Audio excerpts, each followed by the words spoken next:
Okay, hello everybody. This is my next game. I repurposed the code from my Asteroids game to create a actually a 2 to 4 player space game. And it's kind of like the Cinematronics-Space Wars game on steroids. This thing adds asteroids and various options for controlling the ships individually. But let's start by going through the different menus. So for the game menu, pretty much the same as Asteroids. You can start a game, you can quit the current game, or you can exit the program. Under options, you can specify the type of defense each ship will have. They can have a hyperspace or shields, okay? But all players have to have the same in each game. So everybody will have a hyperspace or a shield. And you'll notice that anytime you change in options, the instructions change. So when I click on hyperspace, it gives you information about how to use hyperspace and how you use shields. Saucer, if you want to have a saucer during your battles, you would select that, and it will explain that you want to destroy the other players' ships while avoiding the asteroids and the saucers. And you'll see the saucer looks the same as asteroids did. This option here, saucer bonus shields, if you select that, then anytime a player shoots a saucer, they get bonus shields. Now that option is only available if you have shields enabled.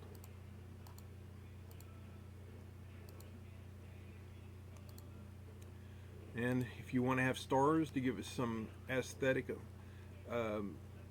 similarities to space, and you can add that. And then you can control the color of the asteroids just like in my Asteroids games. I prefer the random colors for the rocks. Under the adjustments menu, these control the types of explosions very similar to Asteroids game, as I discussed in one of those videos. You can specify the number of rocks. The default is 2, but you can crank it up to 10 if you want. Or you can have 0 if you would prefer. But 2 is a good number for a battle that because the game becomes a focus on the battle and not so much the asteroids. There's a speed control on asteroids, values from 1 to 10, and 10 would be kind of insane. So a good battle would be with asteroid of 2 or 3, asteroid speed of 2 or 3. You can elect to have a border on the screen, this white box. Anything that shoots off of that box ricochets off of it. Bullets, asteroids don't. The player's ship running into it would bounce off of it. So the asteroids and the saucers go through the shield or through the boundary, but everything else, bullets and including the saucer bullets, would ricochet off the boundary as well as the player's ships. Just to give you some variety in your gameplay. You can have the option to drain the shields or not to drain the shields through use. If they don't drain, then they still can be used up by collisions with the asteroids or with other players or bullets from the saucer or players. That would drain the shields. But just having the shields on, if you have that turned off, the shields will not drain just because they're on. They have to have a collision to start to take damage to drain.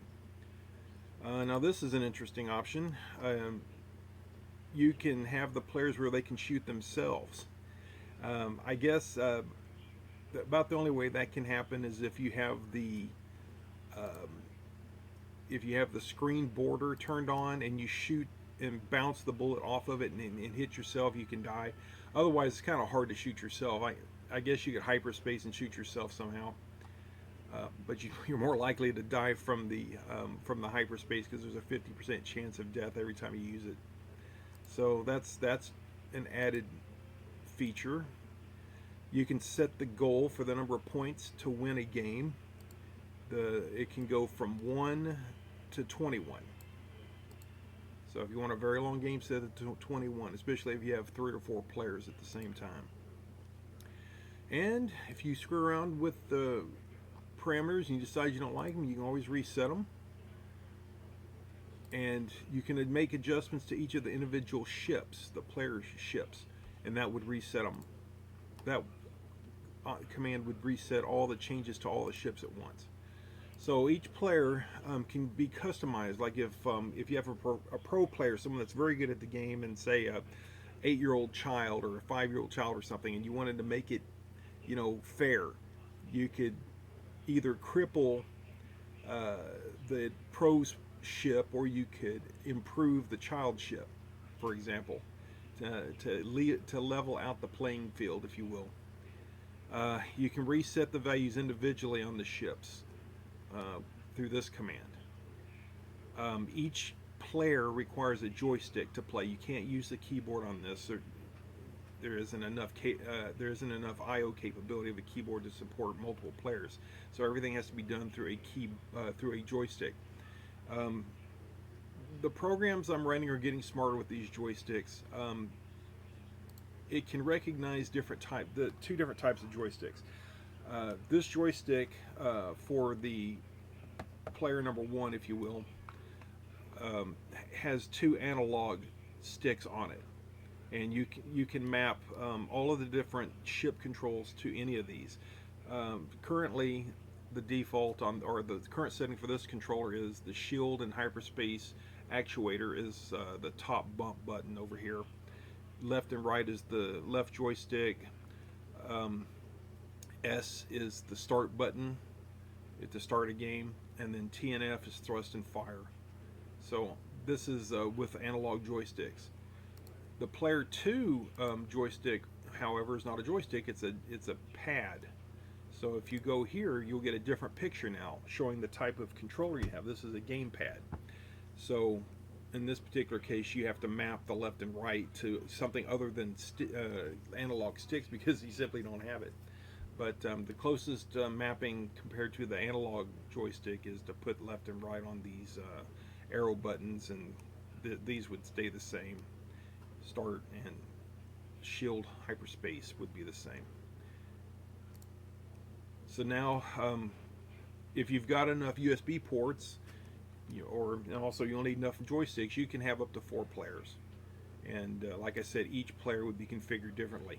One thing that's interesting is the gun sounds can be set. The default values are player 1 is a Millennium Falcon, player 2 is a photon torpedo from like Star Trek, player 3 is a TIE fighter from Star Wars, and player 4 is the standard Asteroids pew pew type sounds, like the original Atari Asteroids game. Let's see. Well, that's about it.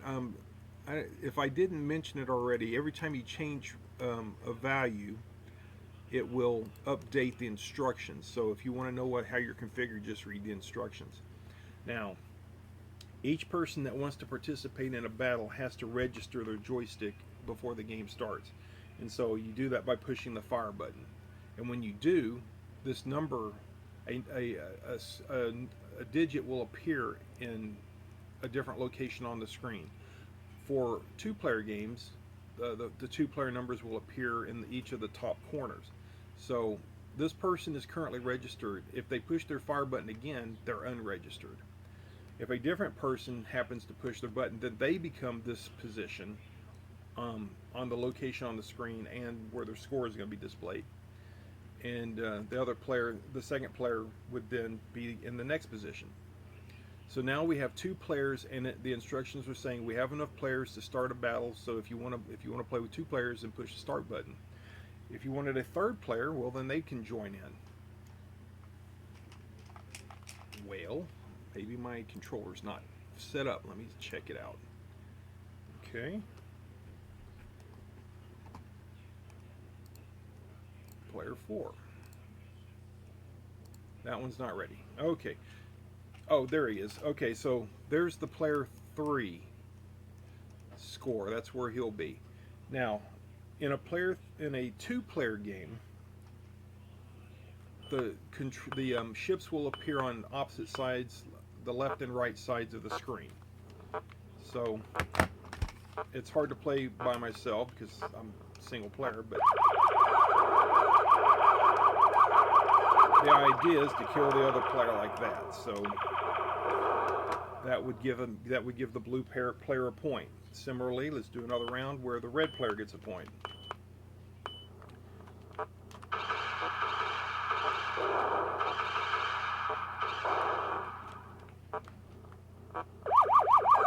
Alright, so that's basically how 2 players would look. So let me quit this game, and let's start a 3-player game. Now if you start this game,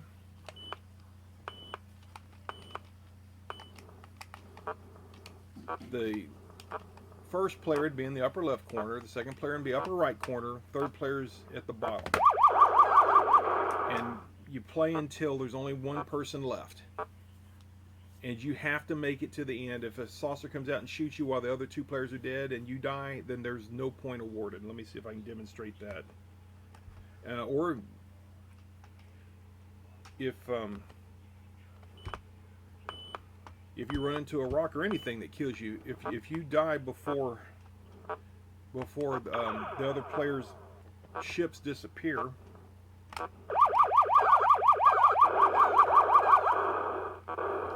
I'm having a little trouble here. Too many things going on at once.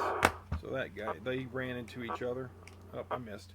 So he would get the point. Anyway, the whole idea is sole survivor gets a point. And if there's no survivors by the time the other ships have dissipated from their explosions, then no point is awarded. So that's it. This oh, there's a little bit more. The in between points, each player that's participating must hit their fire button to start the next round, and then there's a countdown to get everyone ready for the next battle. So now each player has like 2 or 3 seconds of shield automatically that they have no control over. They cannot be killed during those time periods. Now let me see if I can show how the bonus shields work. Now when I shot that shield, my ship got a temporary shield for free. So even if you run completely out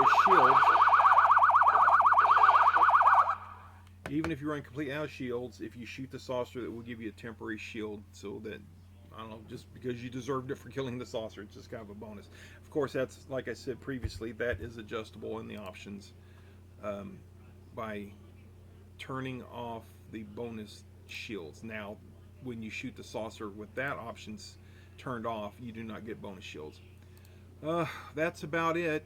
Sorry this couldn't have been better. I don't have anybody to demonstrate a 4-player game, or plus I don't have enough joysticks to plug in. But in a 4-player game, it's same as 3-player, except now you have a player in each of the 4 corners. As a reminder, in a 3-player game, the 2 top corners and the middle of the bottom of the screen is the locations for the 3 players. Alright, well that's it. Let me know what you think, guys. I know this recording could be better, but I don't know. I'm just having a rough day, I guess. Thanks for watching.